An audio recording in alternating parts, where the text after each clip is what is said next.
Aleluia.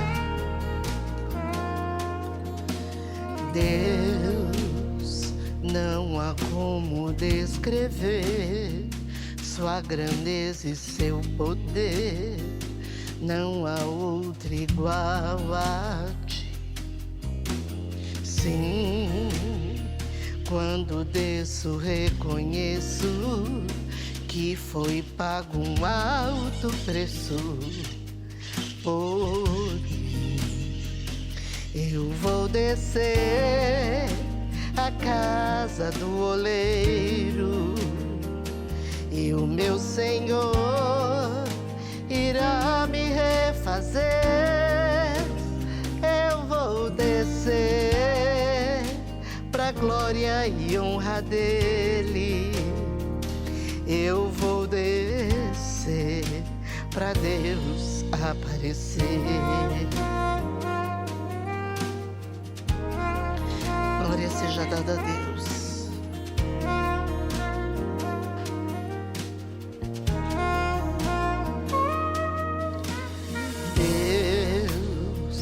Não há como descrever tua grandeza e teu poder. Não há outro igual a ti. Sim, quando desço reconheço que foi pago um alto preço por mim.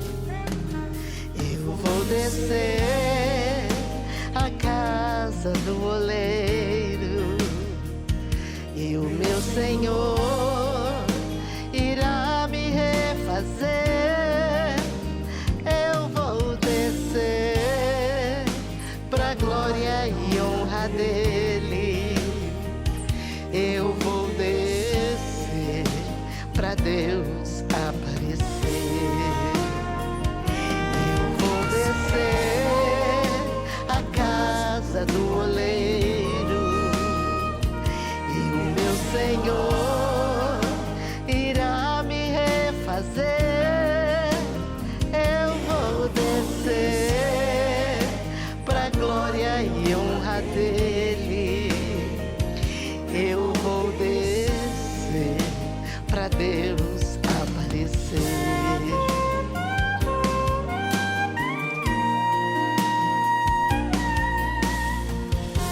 Glória seja dada ao teu nome, Senhor.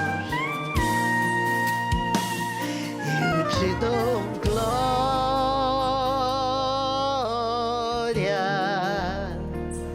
Eu te dou glória.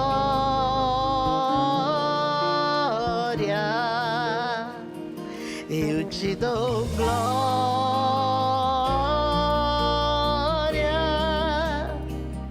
pra todos sempre. Amém. Eu te dou glória.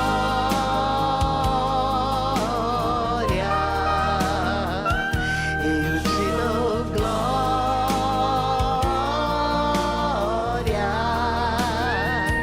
Eu te dou glória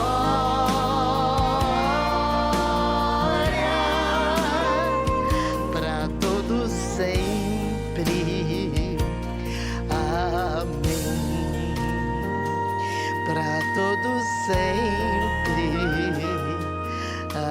Amém. Eu te dou glória, Senhor, todos os dias da minha vida. Amém.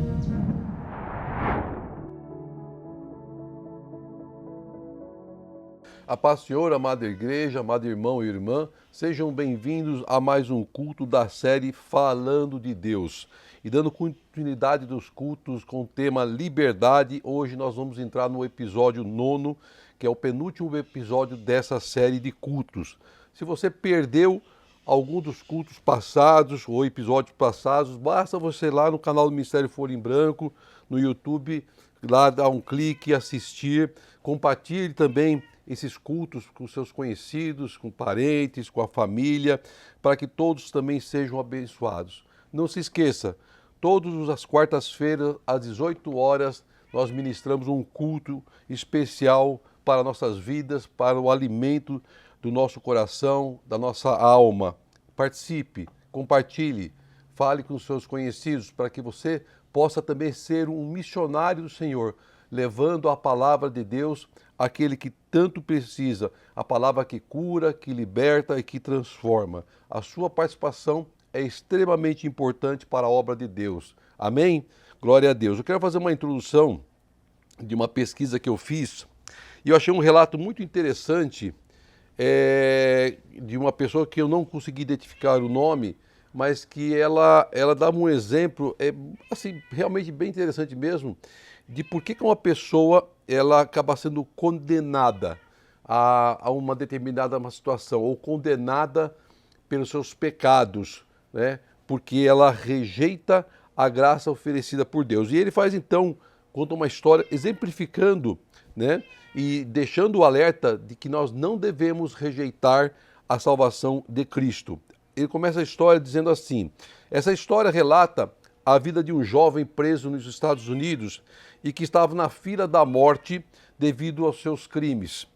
E nos Estados Unidos, o governador do estado, ele tem a autoridade para perdoar um criminoso e tirá-lo da fila da morte. Ele não perdoa os seus atos, mas ele pode perdoar para que tire ele da fila da morte. Então o governador desse estado resolveu dar o perdão a esse jovem. Só que ele faria isso pessoalmente, o que é uma coisa que não é costume o governador fazer isso pessoalmente. Mas ele coloca uma roupa de pastor. Nos Estados Unidos é muito comum o pastor usar aquelas roupas com a gola fechada, né, sem colarinho, e com normalmente um blazer. Então ele se veste dessa forma, ele pega uma Bíblia e no meio da Bíblia ele coloca a carta de perdão. E ao chegar na prisão, né, como um pastor, e com a carta de perdão no meio da Bíblia, ele vai até a cela onde estava esse jovem e diz: eu tenho algo nessa Bíblia para você. O jovem não quis nem ouvir o que o pastor ou o governador de pastor, né, tinha para entregar, e ele então começa a xingar, a cuspir e a ameaçar em agredir aquele pastor. E as suas ameaças e gritos fizeram com que o governador, então de pastor, fosse embora, deixasse aquele jovem e não entregasse a ele a carta de perdão. E ele não teve nem a oportunidade de abrir a Bíblia para entregar essa carta de perdão, nem teve a oportunidade de falar os motivos de que ele estava lá. O carcereiro, que tudo presenciou, vira-se para esse jovem, logo após que o pastor foi embora, e diz: você é burro. Aquele pastor que veio aqui não era um pastor, mas era o governador do estado e tinha na Bíblia uma carta de perdão para você. Passado alguns dias, o jovem então foi levado ao júri para cumprir a sentença de morte. E nesse momento, o sentenciado tem direito às suas últimas palavras. Então ele diz: eu quero dizer algo, principalmente para os jovens. Por que eu estou aqui? Eu serei morto daqui a pouco, mas não será pelos crimes que cometi, mas eu vou morrer por causa do perdão que recusei. Eu vou morrer por causa do perdão que recusei. Ninguém, conclusão, ninguém vai para o inferno por causa dos pecados que cometeu, mas pela graça que recusou. Negar a palavra, negar a Cristo, nos condena à morte, a morte de espiritual, a morte de corpo. Amém? Guarde esse exemplo que eu achei muitíssimo interessante, né, e que realmente é uma verdade. É uma verdade. Cristo nos perdoa os pecados e nos tira da fila da morte. Mas nós temos que aceitar. E também, seguindo essa mesma linha de pensamento, para esse episódio 9, eu quero convidar você a abrir a sua Bíblia, se assim for possível, em João 8. João 8, do versículo 31 ao versículo 36. João 8, versículo 31 ao versículo 36. Amém? Diz assim a palavra de Deus: Jesus dizia, pois, aos judeus que criam nele: se vós permanecerdes na minha palavra, verdadeiramente sereis meus discípulos, e conhecereis a verdade vos libertará.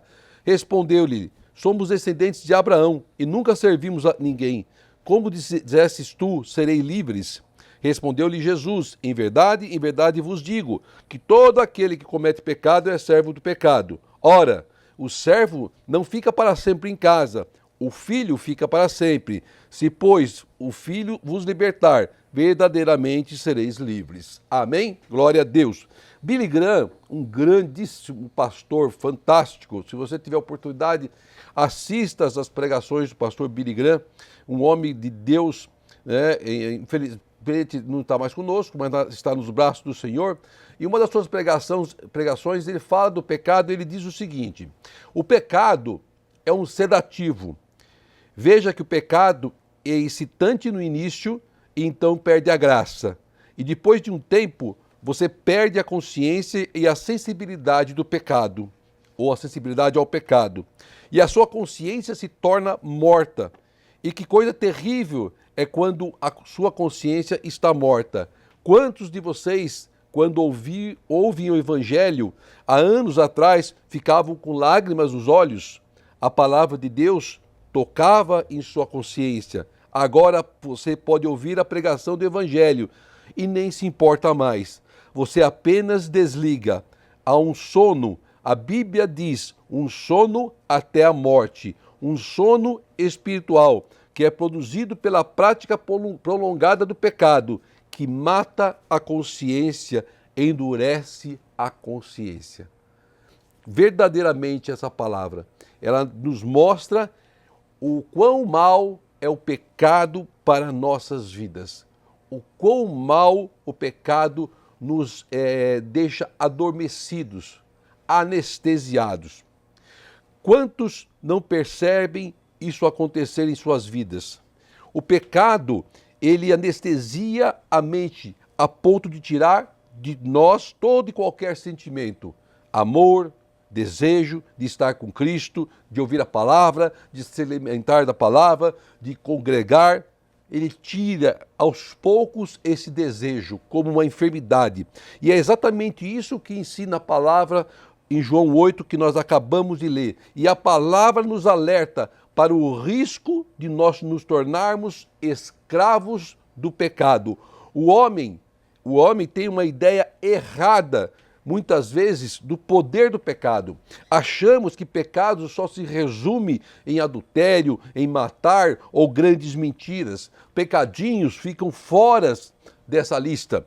Mentiras pequenininhas não valem, não fazem parte do pecado. Engana-se, os que aparentam serem menores são os mais perigosos, irmão e irmã. Muitos cristãos praticam os pecadinhos, copiam o ímpio como se fosse uma coisa normal, sem importante. Acha que não haverá condenação, dá um jeitinho para não ser multado, sonegar o imposto de renda, subornar para tirar CNH, ocultar determinados assuntos da esposa e vice-versa, entre outros. Achamos que tudo isso é normal, que faz parte da nossa vida. Vamos jogando tudo para debaixo do tapete. Ninguém vai saber, ninguém vai ver.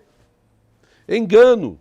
Cuidado, porque aí é a porta para Satanás entrar em nossas vidas. O pecado é um vírus que invade o nosso corpo, nossa mente, e muitas vezes sem percebermos. Ele se instala dentro de nosso coração, ele se instala dentro da nossa mente, ele fica em nosso corpo como se fosse num processo de hibernação. A medicina é comum estudos de vírus que são ativados ou manifestados no organismo quando a imunidade da pessoa cai muito. Ela fica mais fraca, ela fica mais exposta fisicamente. Passamos por uma pandemia onde milhares de pessoas foram atingidas pela Covid. Algumas com sintomas fortes, que acabaram até sucumbindo pela doença. Outros assintomáticos, não sentiram nada.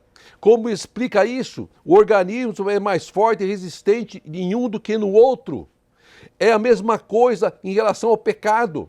Se nós estamos em Cristo, se nós estamos alimentados de Cristo, nós estamos mais fortes para podermos vencer esse vírus que é o pecado. O pecado é uma pandemia que atinge a todas as nações e que leva muitos à morte.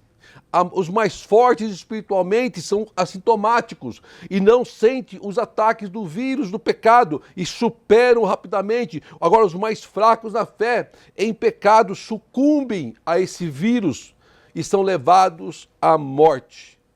E a única vacina capaz de nos proteger, nos deixar imunes desse vírus tão terrível, é a graça de nosso Senhor Jesus Cristo.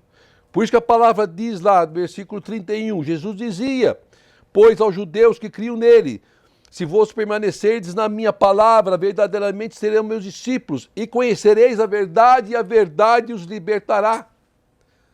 Quem é a verdade? O Cristo. Os ouvintes de Jesus eram orgulhosos de sua herança, acreditavam que a sua história de vida lhes dava direitos. Em vez de crescerem na gratidão, generosidade, tornaram-se orgulhosos, críticos, desconfiados daquilo que poderia desafiá-los. Eles eram tradicionais, não aceitavam ser desafiados, viviam debaixo da lei dos seus antepassados, outros que eles mesmos criaram, sendo aprisionados na religiosidade. Então aquela ancestralidade que tanto importavam para os judeus, que era a mesma de Jesus, era o que era a referência deles. E eles não aceitavam a palavra de Cristo, não aceitavam os ensinamentos de Cristo. E o relacionamento profundo com Cristo e com Deus e a sua fonte de consciência de que Deus trabalha para nossos bens, para aquilo que é melhor para nossas vidas, eles não aceitavam. Eles não aceitavam esses ensinamentos. Eles não aceitavam aquele que poderia libertá-los daquela prisão que eles estavam vivendo. Eles estavam presos aos seus costumes, à religiosidade, mas não conseguiam entender a verdadeira palavra que libertava, a palavra de Cristo, a palavra de Deus. E Cristo confiava única e exclusivamente na presença de Deus, de que Deus poderia mudar aquela história. E Cristo levava a palavra que poderia salvá-los, que poderia libertá-los, e ele não entendia. Por isso que a palavra diz lá: e conhecereis a verdade, e a verdade os libertará. Significa que Cristo que liberta o pecador. Ele que nos liberta. Quando nós descemos as águas, quando nós aceitamos a Cristo, Ele nos liberta do pecado. Mas o pecado vai sempre tentar nos atacar como um vírus, para nos tirar da presença de Cristo, para nos tirar da presença de Deus. Somente a verdade em Cristo nos protege desse vírus do pecado. E a salvação do homem só é possível através de um relacionamento íntimo e genuíno com Cristo. Entenda isso, meu irmão, minha irmã. Foi o próprio Filho de Deus que declarou: e conhecereis a verdade, e a verdade os libertará. Isso aconteceu durante o discurso que ele fez perante os judeus no templo. Também está relatado lá em João 8,12. Nesse discurso ele defende a sua missão e autoridade, e ele diz assim: falou-lhes, pois, Jesus outra vez, dizendo: eu sou a luz do mundo, quem me segue não andará em trevas, mas terá a luz da vida. Eu sou a luz do mundo. Cristo é a luz que nos conduz, que ilumina o nosso caminho, que nos guia para dias melhores, que batalha a nossa luta.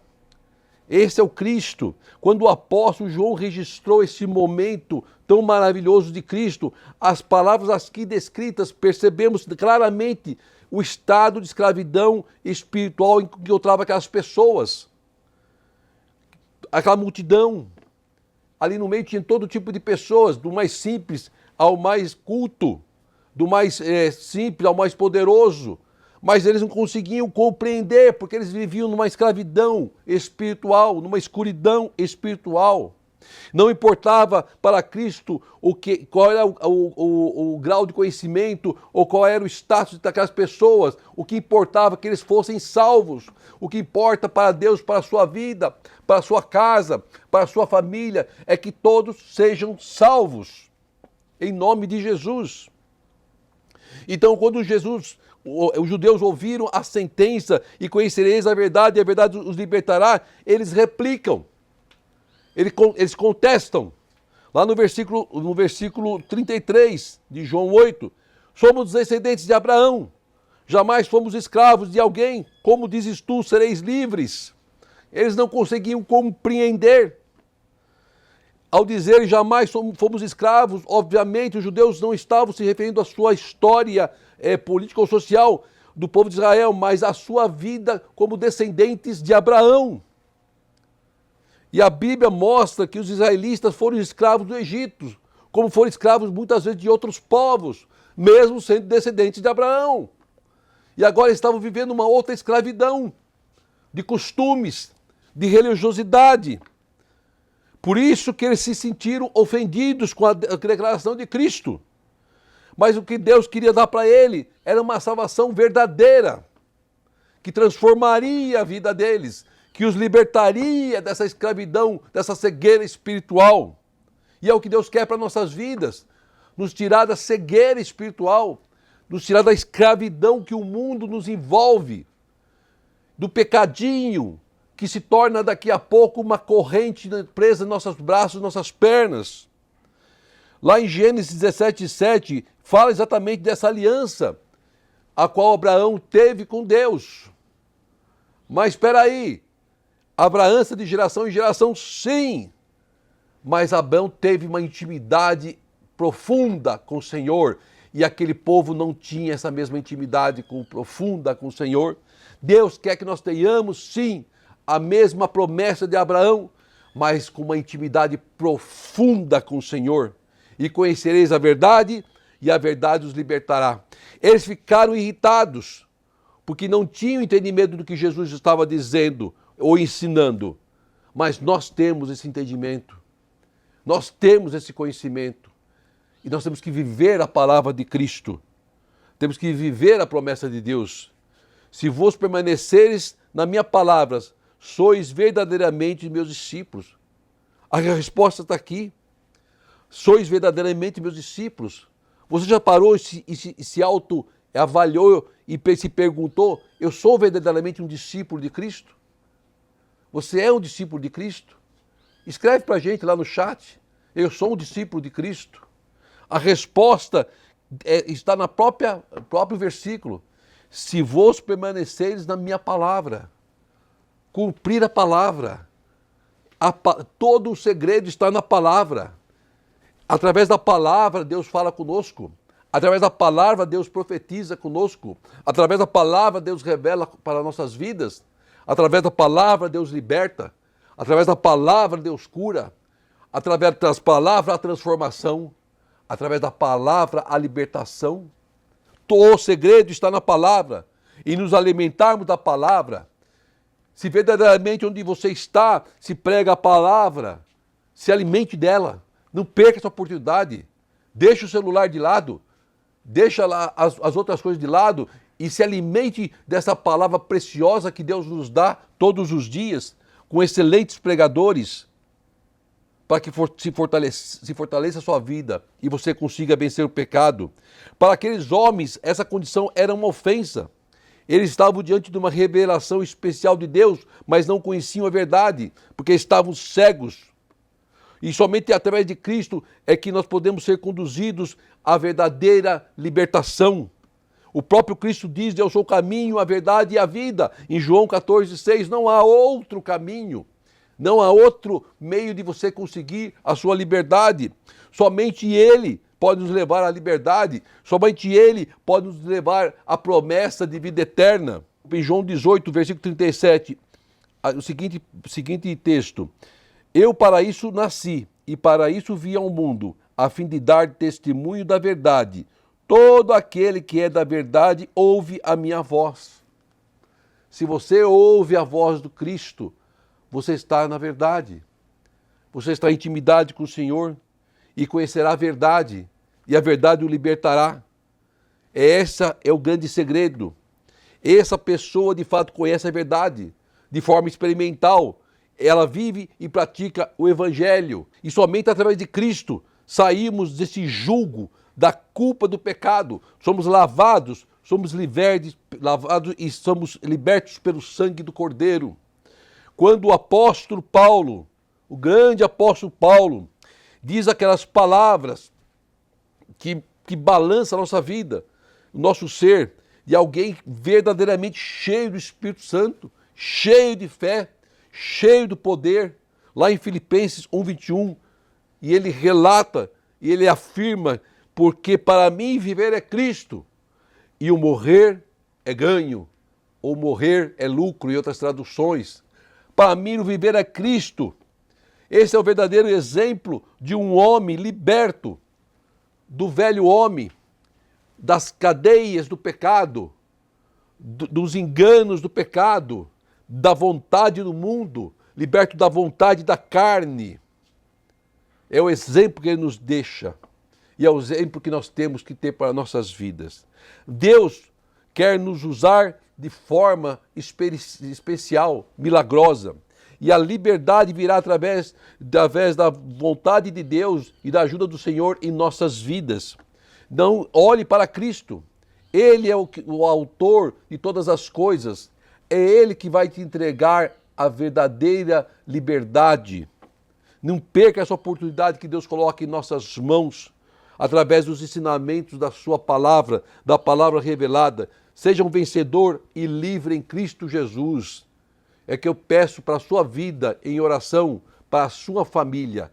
Medite nessa palavra e você será liberto em nome de Jesus. Oremos ao Pai.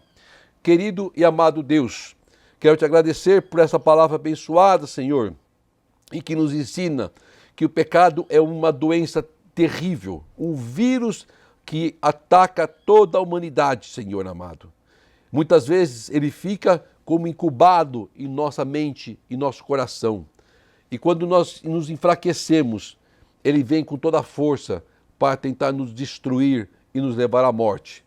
Mas é a palavra do Senhor, é a verdade que nos liberta, é a verdade que tu nos deixaste, Pai, que conhecereis a verdade e a verdade nos libertará. É esta palavra, Pai amado, a qual nós queremos enraizar em nossos corações, em nossa mente e nossa vida. Que possamos ser verdadeiramente libertos, Pai, dessa doença terrível que é o pecado. Eu peço que o Senhor visite cada um que está assistindo a este culto, Senhor. A cada um que está clamando por algo, Senhor, ao teu trono. Visita, Pai, entra com a providência, em nome de Jesus.